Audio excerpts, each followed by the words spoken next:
Okay, guys, I just want to show you how to deposit money into your Capitec account. So you press deposit money, and then you press yes here, and then you put your account number.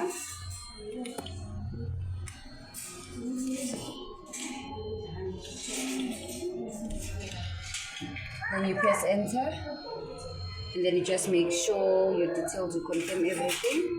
Then you confirm.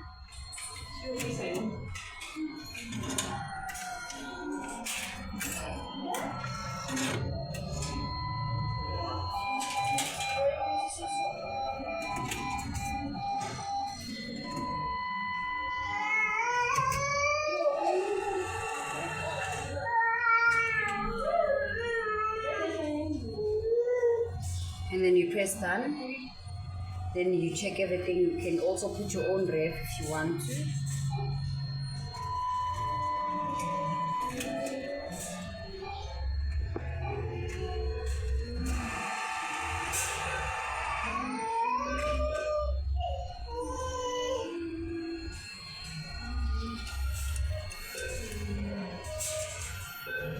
Then you take your slip.